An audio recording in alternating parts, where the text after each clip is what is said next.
right, hello everyone. Thank you all for joining. Happy National Food Safety Education Month.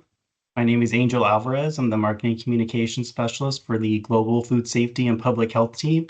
Before we get started, I just want to go over a few housekeeping items. Mandy, do you want to go to the next slide for me, please? Absolutely.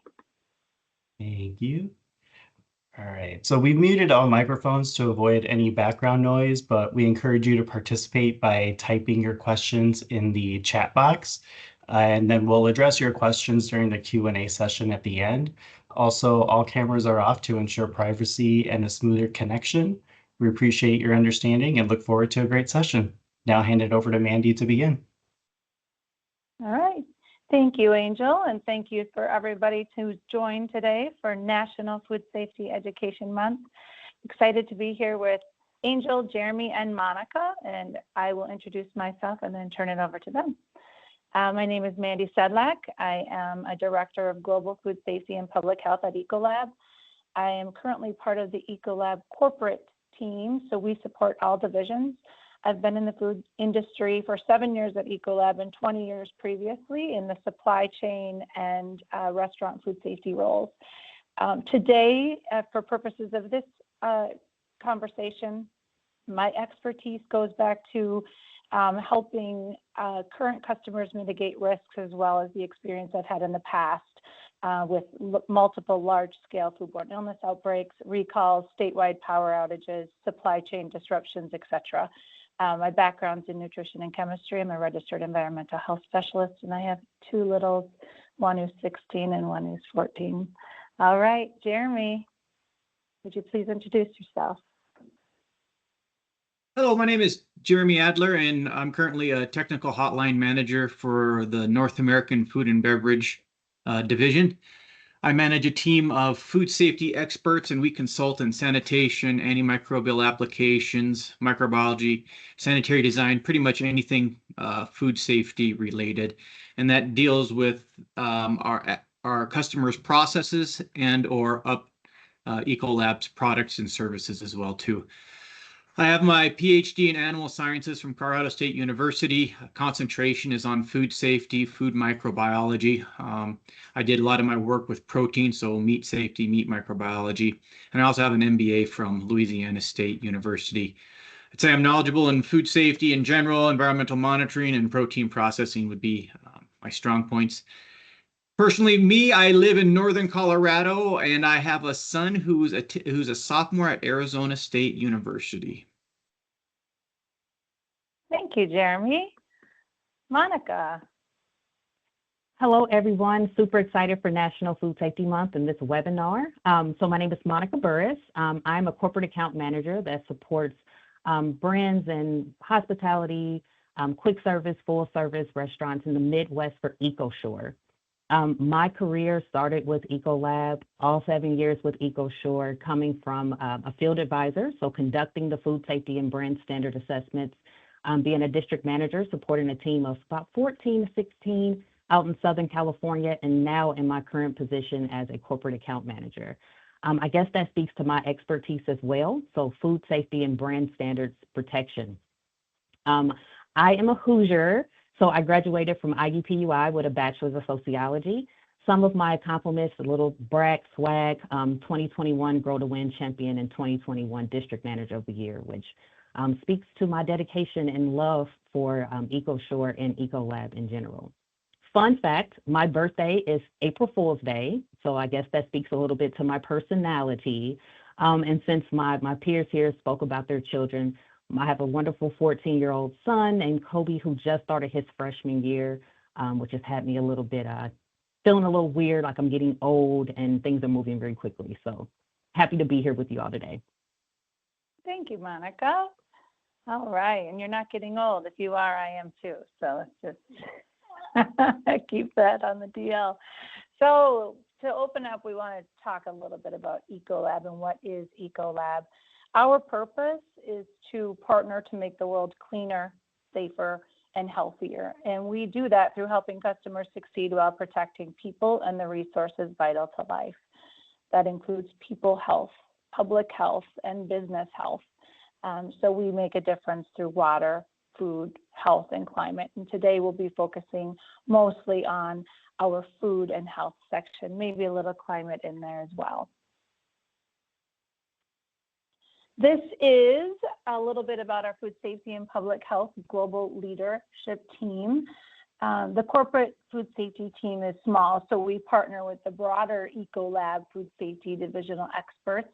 As you can see, they have expertise globally across the globe, and this expertise evolves as the business evolves.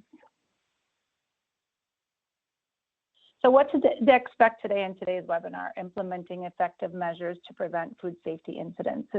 First of all, proactive food safety practices will be discussed by both Jeremy and Monica, and they are non-negotiable. We know that they protect people.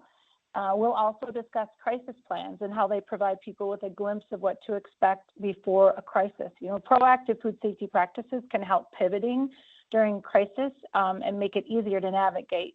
Plans might not be perfect. It's difficult to plan for everything.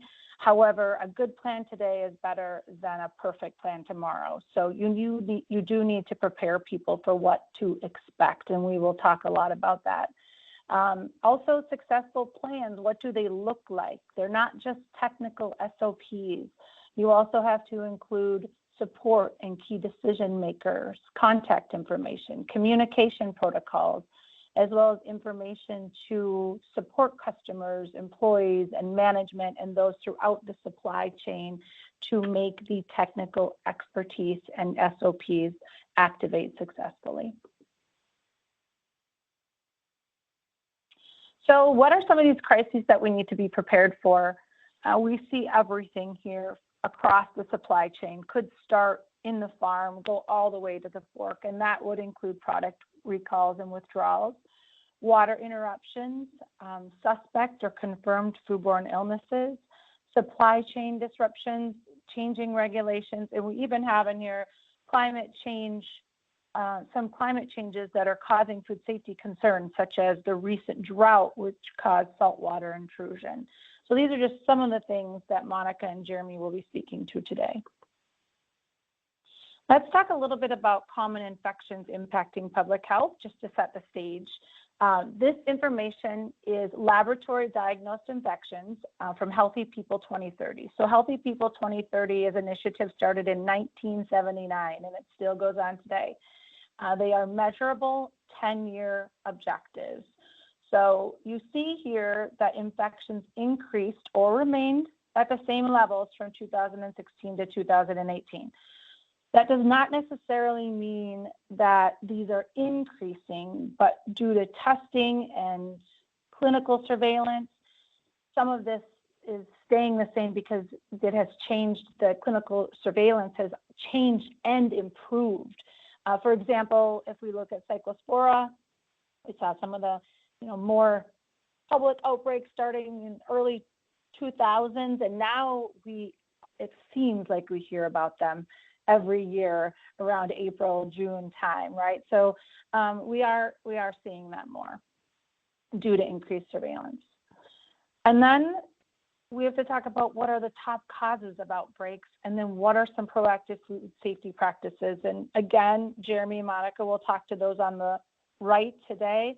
I'll talk about the top causes of outbreaks. This is from the CDC. Number one is poor personal hygiene, or is improper holding at 27%, and 2 is poor personal hygiene at 25%. So improper holding, including poor holding of cold foods and hot foods, poor personal hygiene, including coming to work sick, not washing your hands properly, contaminated equipment and environment is number 5, inadequate cooking, number 3, and unsafe sources in there as well. And that's ordering from approved suppliers. I did not wear my glasses, so those are a little blurry. I had to refer to the size of the triangles. So we're going to talk a little bit about FDA recalls before we get into the discussion. Recall events are up almost 20% over 2022. As we can see here, the top issues are labeling or cross-contact, which we would say allergen related. We also see that of the microbiological recalls, 43% of them are due to Listeria. We also have chemical recalls. They're often due to lead, and then the physical and foreign material recalls, which we see a lot due to choking hazards. All right. So now that we've set the stage on everything that we're trying to prevent from the manufacturing side, Jeremy, all the way down to the food service side, Monica, now we're going to ask you some questions to talk about those proactive solutions and reactive in crisis. So let's start with Monica. Monica, what are the components of a key? What are the key components of a proactive food safety program? Thanks, Mandy. That's a good one. So that's a loaded question, but I'll give it give it a go. So there are several components to a proactive food safety program, and once again, I'll focus on just a few. So one of the key components is identifying potential food safety hazards and conducting risk-based assessments. So these assessments involve a detailed analysis of the entire food process, from sourcing ingredients to handling, storage, preparation, and service. So by regularly assessing at each stage of the food chain, one can identify critical control points where food safety might be compromised, which is ultimately the goal, right? This also allows one to focus on high-risk areas and implement safeguards before a problem occurs. So the goal is to prevent issues like contamination, spoilage, or foodborne illness before responding after the fact. There's more. So another critical component is a customized food safety plan that addresses the unique risk of an operation. So whether you're managing a restaurant, a food processing plant, or a catering service, your food safety strategy should reflect the individual needs of the business. So this means tailoring SOPs to your environment, ensuring that the key standards of safety are included, like cleaning schedules, to food storage practices that are designed to meet the highest levels of safety. All restaurants do not have the same mission. They don't have the same goals. They don't have the same points of execution. So a cookie cutter approach doesn't work in food safety. Those customized plans that are tailored to one's brands make prevention more precise and effective. So just like at EcoSure, when I'm thinking about this, like our advisors are key to executing our goals and missions for food safety and brand standards. And that same rule applies to the associates and team members that are in those restaurants, boots on the ground, serving customers every day. So without properly trained and engaged employees, even the best of the systems, they can fail, right? So that's why comprehensive training is a critical component of any proactive food safety initiative. Training should be ongoing, not a one-time event, biannually, during onboarding, and it should cover everything from personal hygiene to proper food handling and sanitation practices. But training alone isn't enough. Employee engagement is equally important. Engaged staff take ownership of food safety practices, they actively monitor potential risks, and they feel empowered to report issues before they escalate. We've also found that employees that feel they're being poured into in training tend to stay in positions with the brand or promote. So it also has a direct correlation to an increase in employee retention. So a proactive food safety culture, I will say it has to start with a well-trained and motivated team. And then we have monitoring. This is my specialty. So maintaining food safety is essential to a brand's reputation, trust, and revenue. I think we all on the call know that. And we've all seen instances where just one food illness outbreak can completely destroy a brand's reputation. So with that, it's not enough to just set standards. It's good to have standards, but we have to make sure that those standards are being followed daily. So regular assessments and checks that ensure that processes are followed correctly and that opportunities are corrected and identified very promptly. So whether that's monitoring temperatures, which we all have to do, check expiration dates, verifying sanitation practices, ongoing oversight, and I say ongoing, right, is essential to keep food safety on track. So we have modern technology such as digital food safety platforms, not the pen and paper that I was used to using, that can keep monitoring more efficient and provide that real-time data and alerts when something goes wrong. So Mandy, overall, there are several components, but those are just a few that really speak to how to maintain a robust framework that help protect consumers and the business. So I'll leave that with saying adopting a very proactive, positive mindset can really help prevent food safety issues when they arise, ensuring that we deliver safe, high-quality food every day. Thank you, Monica. One thing that's discussed, it was actually a new standing committee at Conference for Food Protection 2 years ago, our food safety management systems. And it's a word that may possibly go into the food code. It's something that people talk about and that's needed. There's research that shows that when there's those systems in place, we get less criticals on our health inspections, which reduces the chances of foodborne illness. And I heard you say SOPs, policies, procedures, yes. Right? That's part of that. Training is also part of that, as well as monitoring. So those are those 3 key components. So very nice to hear that food safety management system coming out in there. Thank you. Absolutely. So how does EcoSure's approach cover the solutions and the consulting and more to do with all of those? What you do. And before you say that, I will say, I know you're going to give a lot of information, but we do say that food safety is a competitive advantage. I mean, it is competitive to have safe food. However, it is not a competitive issue. So we say this to help others learn and use best practices to move forward. So I appreciate you letting us know. Absolutely. Absolutely. So to your point, food safety is not just a regulatory requirement, right? It's the foundation of trust that our clients build with the consumer and that we build with our clients. So we take pride at EcoSure definitely being more so a partner and an extension of the brand, which is core to like that proactive approach and a brand's food safety program that's essential to protecting the brand.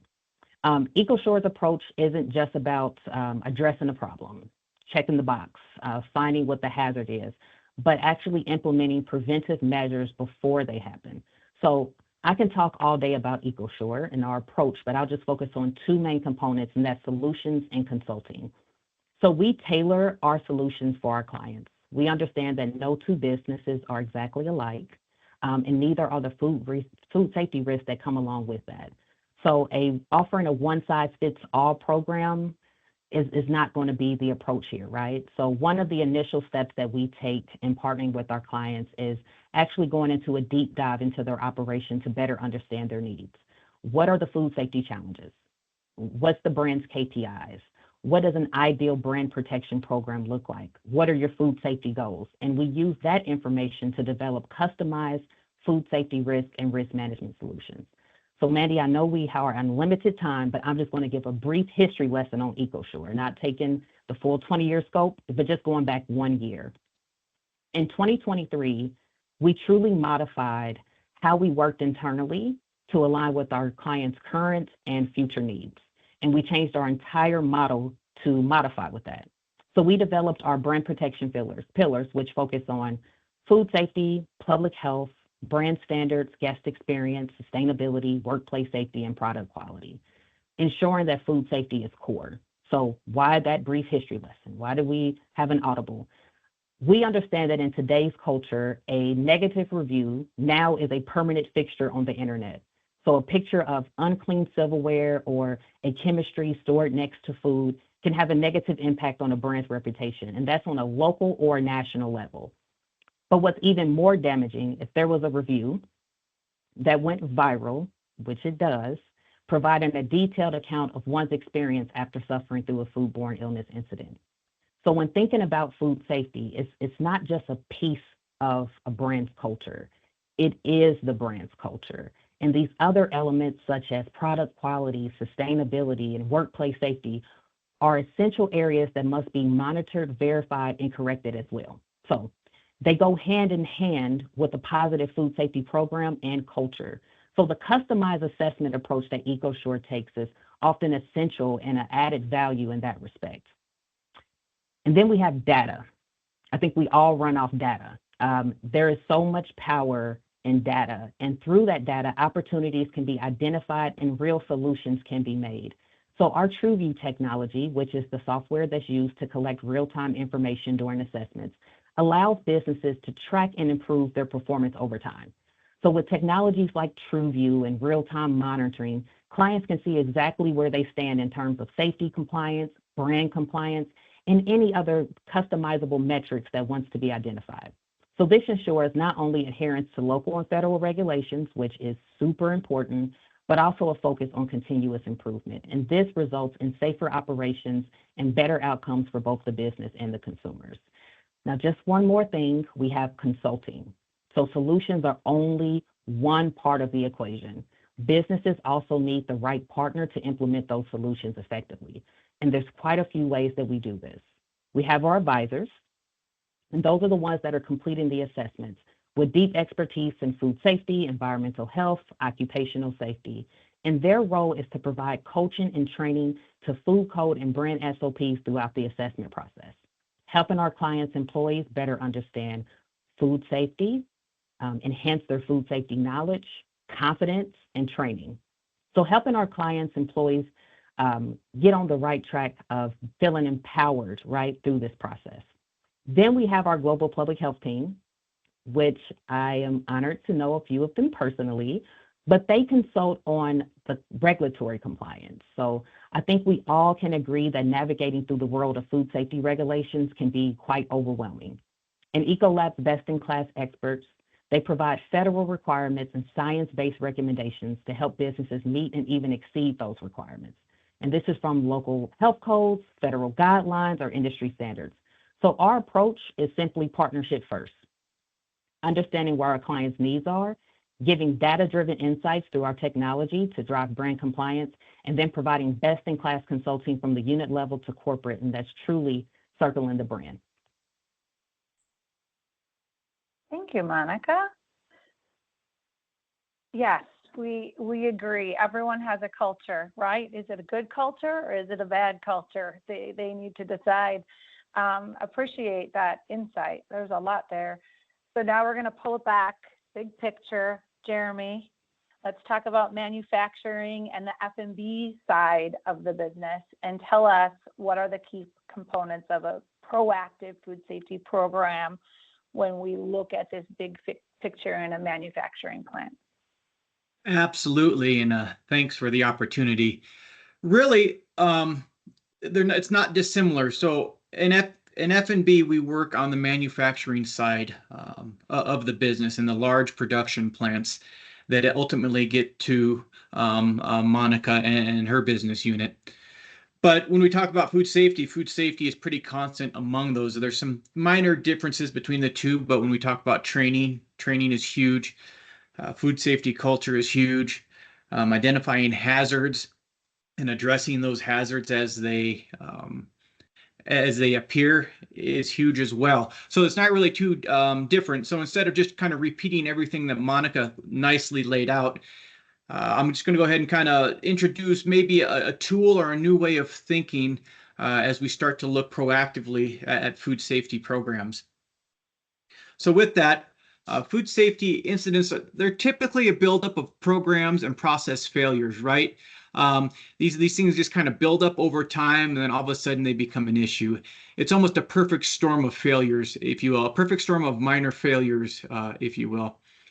Companies can choose to either react to these failures once they are sufficient to cause an incident, or they can identify these potential failures and address them proactively before they become a food safety incident. And that's really kind of why we're here today, right? We can either react to food safety or we can be proactive about food safety. And as we move to being proactive, it's like, well, what's the mindset that we need to really have when we move to proactive food safety? Ultimately, most food processing plants are somewhere along the continuum, right? They could either be reactive or proactive, but most of the time they're somewhere in the middle, and they're on their own unique food safety journey for sure. So they're somewhere between being aware of the issues and reacting to their effects and predicting the potential food safety issues and then actively addressing them is what that continuum is. And I want to stress that we can address food safety issues as they arise in production and elsewhere and prior to new process implementation. So with that, a key component of a proactive food safety plan is identifying where the plant is at on its food safety journey, right? We don't know where we can go or how we can improve until we identify where we're currently at as far as food safety is. And that could be either culture, it could be any aspect of food safety. And I'll give an example of one below, but we can talk about others a little bit later on. So there are, as I said, there are several aspects of food safety, and it really truly is a broad umbrella, what we call food safety. We can talk about personal hygiene, good manufacturing process practices, environmental monitoring programs, hazard analysis, and cleaning and sanitation. And that's really what I'm probably going to focus on because, of course, I work for Ecolab, and we're a company that helps plants clean and sanitize. Each of those has their own contribution to food safety, right? So it's, again, they're components of the broader food safety umbrella. So instead of talking about them each individually and picking the top 3 that I think need to be addressed, I'm going to talk about a common component that affects them all. And it is necessary to be able to identify food safety strengths and weaknesses within the plant. And then once these are identified, as I previously said, we must accept where we're at and what the strengths and weaknesses are. And each plant is going to be unique as they're on their own journey. So it's okay to be where you're at. In fact, we must accept where the plant is at on its food safety journey, right? This isn't, we do this self-assessment to figure out where we're at so we can improve. We don't do this self-assessment so we can just think negatively about food safety, right? We want to see where we're at so we can positively think about food safety. And then and it's this need for constant improvement. Food safety is a continuum just for this need of improvement from needs improvement to outstanding, right? That's a continuum. After a plant identifies and accepts where it's at on its food safety journey, then we can evolve and improve. So just what I want to talk a little bit about and give some background is going to kind of introduce a maturity model or a food safety maturity model. And just to give the appropriate plug, Ecolab is a founding member or was a founding member of the Advanced Listeria Workshop that is hosted twice a year by the Meat Institute. And it is what we are is we're an industry trade group that focuses on protein. However, it's focusing on the control of listeria and other food safety issues within protein manufacturing. And this group, we're actually really coming up with some really innovative food safety thinking within this workshop. Specifically, as I mentioned before, we're starting to present food safety terms, food safety incidents in terms of maturity models. Now, I kind of presented this previously in my talk, but that each and every manufacturer is on their own unique journey, and we need to decide where they're at in the journey, and then we place it among this maturity model. And the maturity model is designed to help food producers identify where they are along their food safety journey. And it's actually composed of 4 classifications, each with a different level advancing maturity. So you have your needs improvement all the way to your outstanding, and there's 4 different classifications within the maturity model. The first classification is going to be awareness. This is the least mature classification in the model. It is also the most reactive. So in order to be a proactive entity in food safety, we also need to figure out what it means to be reactive. And when we talk about that, this first classification of awareness in the maturity model, it's going to be the most reactive. And when I say it's the most reactive, in this awareness classification, we do the bare minimum that we need to for food safety. Food manufacturers are aware, really in the awareness stage, really don't have a focus on food safety. They're just doing the bare minimum. They're just getting by. Alternatively, they're actually not putting any or much resources or the necessary resources into food safety. And this is often what you see. With food safety, it's hard to show a return on investment, right? When we invest resources, valuable plant resources, even from money, time, product into food safety, it's tough to show that from a tissues, right? So they're doing nothing proactive. They just react to things as they pop up. So the next classification, we start at awareness, which is the least mature, is enlightenment. So we go to awareness to enlightenment. And enlightenment is an increased level of maturity. At this stage, plants are putting an honest effort into food safety. Food safety is an active part of their culture, and there are areas of improvement, but they are trying, right? So they are actively looking at food safety, and they're actually putting their best foot forward to try to make sure that they are reacting to issues and then hopefully trying to deter future issues. So we talked about the first two classifications. The third of the four classification is going to be preventive. And these are the plants that have a fully functional food safety plan. These food safety plans are validated and verified. They have a very good food safety culture. They are committed to food safety. They are wanting to make sure that their product they produce is wholesome and uninjurious to the health. And then this really goes kind of back to what Monica was saying. Not only is it for public health, but it's also for brand protection as well. In this third classification, these food safety plans stand up to regulatory and third-party audits, right? These are very good, very well-run food safety plants. And they have a living and breathing food safety culture that's always with the mindset of improvement. So I did mention that there are four. I just presented the first three, and you would think after the third one, we have a fully functioning food safety plan that we're good, and that's the best you can do. But actually, there's a fourth classification as well. And then this is the most mature and the most proactive classification. And in this classification is called predictive.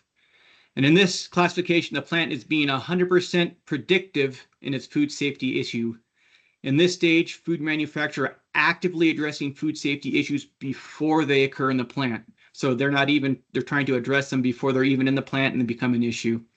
They're designing food safety issues out of the plant and its process, right? They get in a new piece of equipment. They're going to do a full assessment on that piece of equipment before they bring it into the plant. They're starting a new product line. They're going to do a full food safety assessment of that product line before they actually start the production in the plant itself. So that's the fourth and final classification that is preventative and actually is the most proactive as well. So I'll just kind of take a quick step back. I ran through the four classifications, and I'll just kind of give an example of what that would be in a plant. And so for maturity model associated with sanitation, and I'll just give this one. Like I said before, there are several classifications I can give.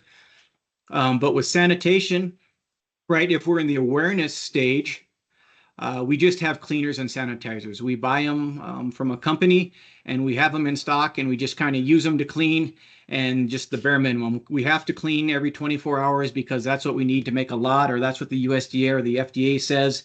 And so that's what we're going to do. Now, as we move up the maturity model, we get from awareness to enlightenment. These are the plants that are going to have the appropriate documentation. They're going to have letters of guarantees. They're going to have labels. They're going to have catalog use sheets for the sanitation chemicals that they have in the plant. And they're also probably going to have training for the proper use of these chemicals as well, too.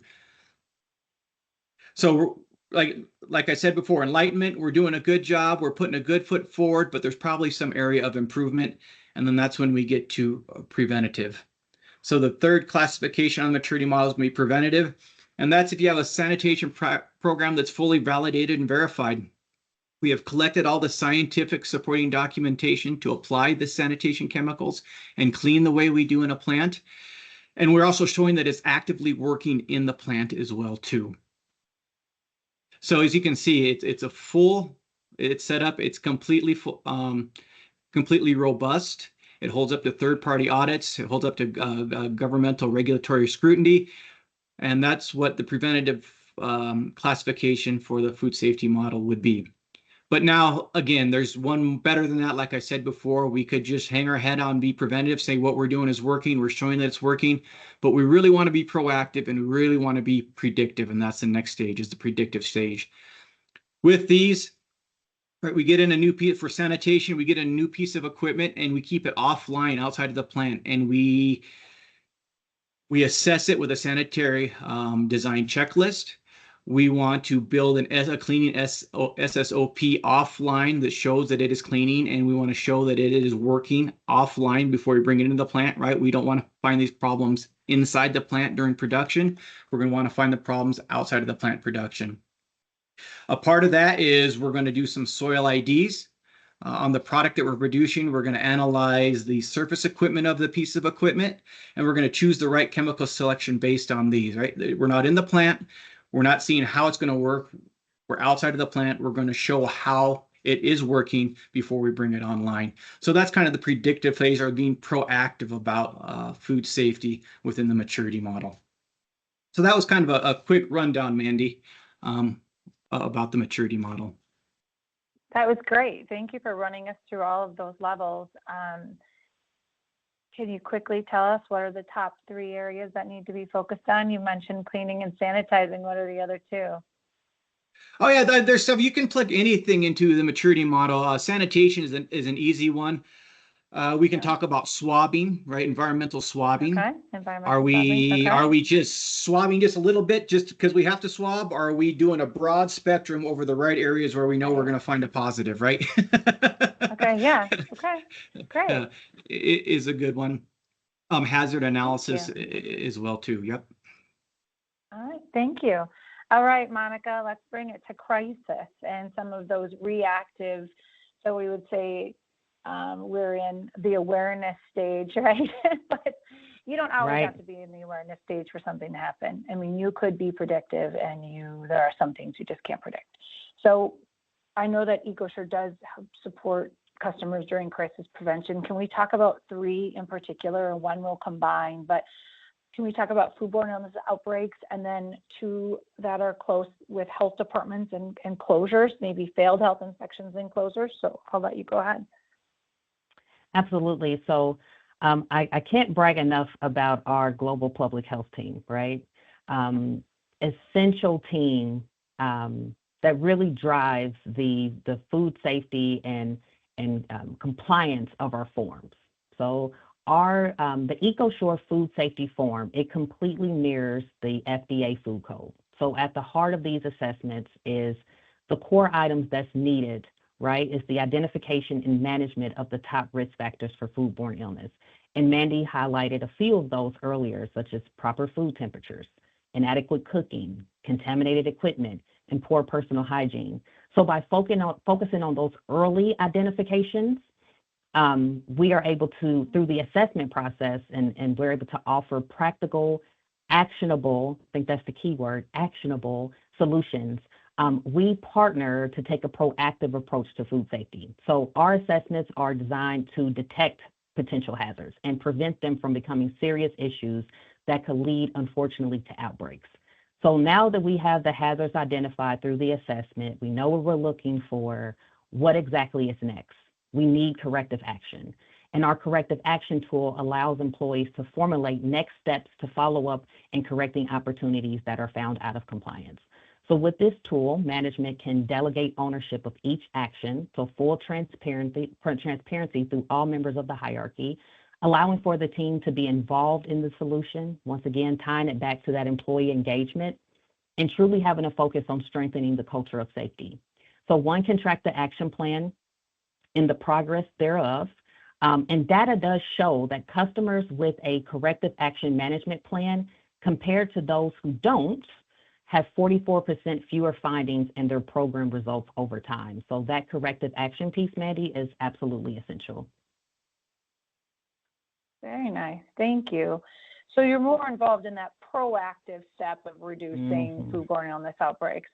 So I'm going to bring in a couple of points about a foodborne illness outbreak that I think needs to be essential in addition to a third party helping you identify those points. And that would be, I think I would start with partnerships, right? So having partnerships with regulatory and other suppliers within the area that can help you out. I look back to a number of foodborne illness outbreaks that I led, and I was very fortunate to have already known those regulators ahead of time. When they reached out to me and told me there was a problem, we were able to just move forward and work on a solution for the community and the location instead of that getting to know you stage, right? And then I would also say communication in there. And I think that's something that you help with because you're setting up all of these SOPs and helping with a crisis plan. But we also need to have some kind of communication internally, whether that's twice a day you're bringing in people to talk through, or whether that's among your guests and your customers, you need to talk about that, right? So those are just two things I would talk about: foodborne illness outbreak, of the reactive stage in there. Should we maybe go to Jeremy so he can talk about seals and maybe not talk about health departments just yet, unless someone brings up a question maybe about it? Because I know that FMB also has a team that reacts and supports in terms of crisis, and they are called the SEAL team, right, Jeremy? Can you tell us a little bit about them? Absolutely. So the SEALs team is our team of subject matter experts. And again, they could either be reactive or proactive. But first, a little bit about our North American Technical Service team, which we call the SEALs. We have over 30 subject matter experts from the protein, dairy, aseptic, bev, so we cover the whole wide range of food processing.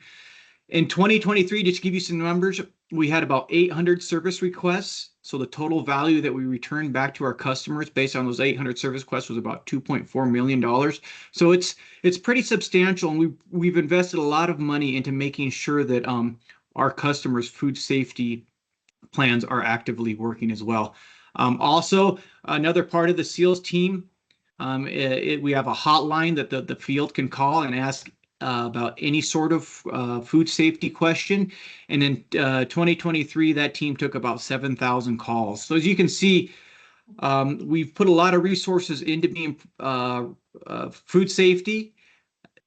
The field and our customers can choose to make them proactive through their questions. And actually, we prefer to have them be proactive rather than reactive as well, too. And then just a couple other things. There's other ways to be proactive as well. We have a full analytical laboratory available to us in the sales force, and that they cover basic microbiology, soil identification, material compatibility, standard water analysis, so like those proactive things that I talked about previously. And again, in 2023, that lab ran 2,200 reports and ran about 4,000 samples. So we've invested into being proactive in the proactive food safety solutions for our customers. Thank you, Jeremy. That's a lot of calls. Oh my goodness. Right? You guys are busy. Sure is. Let me pause and ask Angel if he has any questions in the chat. And if he doesn't, then we can move on and talk a little bit about HTI, Monica, because I know that's huge in not only proactive, but borderline reactive when we're talking about food safety practices. Yeah, so just an update on the chat. I don't see any questions yet. So if anyone has any questions, please put them in the chat and we'll answer them. Great. Thanks, Angel. Let us know if they come up and we'll continue with some of the proactive/reactive crisis. So can you tell us a little bit about health department inspections and how they play a role? After you're done, I'll let everyone know what the top health inspection opportunities are and maybe some insights into how to handle health inspections. Set everyone up for success. Absolutely. So for those of us on the call that probably manage a food safety program or food safety team, will understand this statement. There are over 3,400 health department jurisdictions across the United States with FDA food codes ranging from 1995 to 2022 adoptions actively being used today, which to me is like mind-blowing a little bit, right? So when you think about how do I standardize across a system alone, it could be daunting, especially when you factor in the increasing complexity of food safety regulations and then the obligation to maintain high food safety standards. So to implement those preventative measures, a system of some sort has to be in place. And if we're doing this manually, it can be time consuming. It's time consuming to track down which location failed a health department inspection, was the location closed by local regulatory, what's the corrective action plan, has it been submitted, does the team email the corrective action plan, who's responsible? There's just a lot of different components. So one way that EcoSure assists in this mission, I'm gonna say, of health department is the preventative analysis and the current insights into health department inspections and closures. And we do that through our HDI software. I think I said this earlier, and I think I said I will say it again, that there's power in data. So through the HDI platform that we have, restaurants can stay ahead of potential risks before they result in failed inspections or critical violations. So what exactly does this software do, and how does it assist for our clients? So it pulls in previous health department inspections, and it provides the user with top risk violations on the location level, regional level, and national level, identifying who the top and bottom performers are across the system, and then real-time industry benchmarking. So we know one thing that really is helpful. I think, Mandy, you mentioned it, having that sense of connection and community and communication is also with those who are in your industry, right? How are others doing? Mm-hmm. So this software, it does normalize those 3,400 jurisdictions, but it does normalize the results, right? And gives a comprehensive view of how the restaurant's performing on a regulatory standpoint. So the goal is to identify patterns, to identify trends and risk areas that could lead to those failed health departments before an inspector even walks through the door. So, for example, if there is a restaurant that has a history of temperature control violations or cross-contamination issues, through the historical inspection data that's housed in the software, the restaurant managers, even at the unit level, can focus their attention on addressing those issues early, like well before they become problems that could result in failed inspections or worse, a restaurant closure. And then for our corporate partners, those that are leading those brands' food safety initiatives, they can use that data to streamline their focus, because sometimes there's just a lot of areas that you can focus on. But truly using it to identify those areas in the restaurant where the resources truly need to be allocated. So that early intervention, it reduces the likelihood of critical violations, which are often the leading cause of failed inspections and closures. So once again, Mandy, it truly ties back to that proactive approach that's necessary when creating and implementing an effective food safety plan. And if we look back at the original slide that we talked about all of the potential crises, right, to be aware of, I think health department reports, as well as third-party inspections, pest reports, all of that, help us curb some of those, such as a pest infestation. And it's very important to know that information, and it's difficult to get and to normalize, as you said. I think another really important part of health inspections, again, is partnership, and I can't say it enough. I'm involved in a ton of different groups, and one is Partners with a Common Purpose, Healthy People 2030, Conference for Food Protection, and all of these really talk about industry and, to your point, networking amongst one another to learn about regulations and learn about what's going on, but also to make those partnerships so that you can start to learn from the inspections and grow together and get better for the communities, the guests, employees, everybody, families, instead of not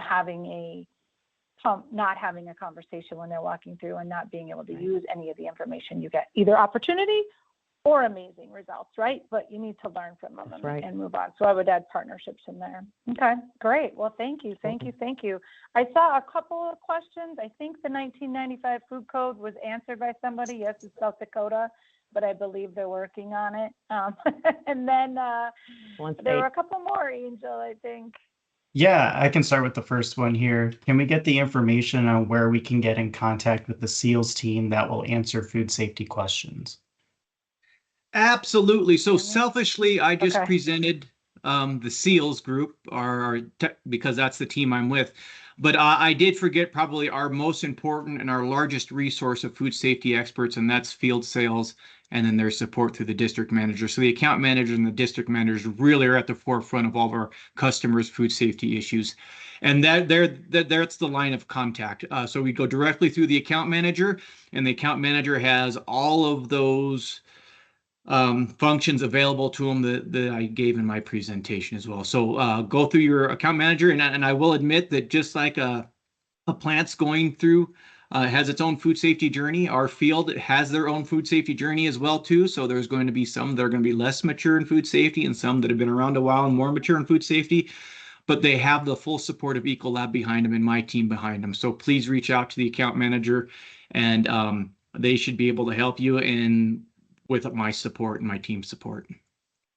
Thank you, Jeremy. If they don't have an account manager, can maybe on my last slide that I pull up, we can add the 1-800 Ecolab number so somebody could get in support. Same with you, Monica. We might want to add that EcoSure information for those that are looking. Okay, great. Thank you very much. And I've had some questions about slides. Yes, the slides will be sent out after we are done, and that's with the information on recalls, etc.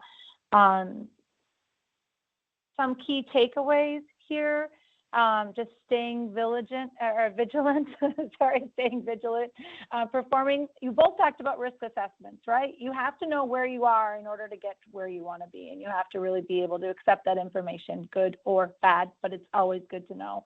Scanning the horizon, we can't just sit in one spot. Even Jeremy said it, you have to be predictive of what's around the corner. Can't just stay in one area. We need to know, as we talked about, there are droughts and saltwater intrusions.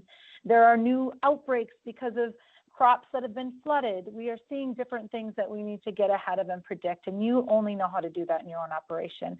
And then leveraging your partners. I'm so happy to hear questions coming in to ask, how do we find out more information? How do we partner? Because there is so much value that is provided from your teams, and I think it's important that people understand that whether it's with us or whether who they're with, that they get that full value and potential of their partnership. And you both have done a great job today laying out the value that you and your teams bring to Ecolab, and we really, really appreciate it. Those were my key takeaways. Do either of you have any that you'd like to end on? Yeah, I'll wrap up with this. Keep a proactive mindset when it comes to food safety. A food safety plan is essential to maintaining a positive culture, and food safety is the core of the culture. So collaboration amongst all functions and organization is key, being a part of that journey. Monitoring verification of systems are essential. So routine oversight of food safety systems and critical control points of an operation is probably one of the best measures in preventing foodborne illness outbreaks. And then I'll take Mandy's coined term, food safety is a non-compete environment. We all have the same goals, and that's to protect consumers and protect our brand. So you have a new network friend in me. So there will be information on how to contact EcoSure. You can find me on LinkedIn at the end of the presentation. So thank you. Thank you, Monica. Jeremy? Nope. Both Monica and Mandy eloquently put it. Not much, too much. The only thing I would add was for your own food safety journey, identify where you're at, accept it, and then use that as the foundation to evolve and improve. And and I'll finish with that. Thank you. We did not get to go over the top health department violations, so we will add a slide in there, Angel, before we send out the deck to everyone, so everyone has an opportunity to have those, as I did promise. A couple more resources for everybody here. We do have a microbial risks page at Ecolab. These slides will come out, and you'll have access to that information, but you could probably just Google microbial risks in Ecolab. It is amazing, and it has, along with it, checklists and fact pages, etc. So when you are doing your work and you're wondering or having these different pathogens, microbial risks, whatnot come up, it's a great place to look, and it's a great resource, and I find it very valuable when helping restaurants with norovirus outbreaks, Shigella, you name it. We go there first because those fact sheets are updated and kept there. We also have a newsletter that's written by our global food safety team that comes out monthly. It's called The Monitor. If you scan the QR code, you're able to sign up for that, and you'd receive that. It has a variety of quick tips for frontline workers, as well as new regulations, things to look ahead of for directors of food safety as well. And then we do have, I put up there too, there's a new additional resource on sick workers, the FDA Employee Health Policy tool that came out. So we're going to add that in there as well for you as a resource. Anything else, Angel? 3 minutes. I don't see any other Okay. new questions here. So yeah, so we can I'll wrap it up close here. us out. All Yeah, right. I can Can go ahead I and do that. close out with my quote? Sure. All right. Food safety is not a priority. As my friend Mitzi Baum says, priorities change. Food safety is foundational. So thank you, everybody, for joining today. And I think Angel's going to close us out. Right, Angel? Yep. Yeah, we appreciate your time and your participation. We'll be sending out a follow-up email later this week. This email will include a recording of today's session along with the slide deck and additional resources. And with that, we'll conclude today's session. Have a great day, everyone. Thank you. Thank you. Thank you, Thank Monica. you. Thank you, Jeremy. Bye-bye.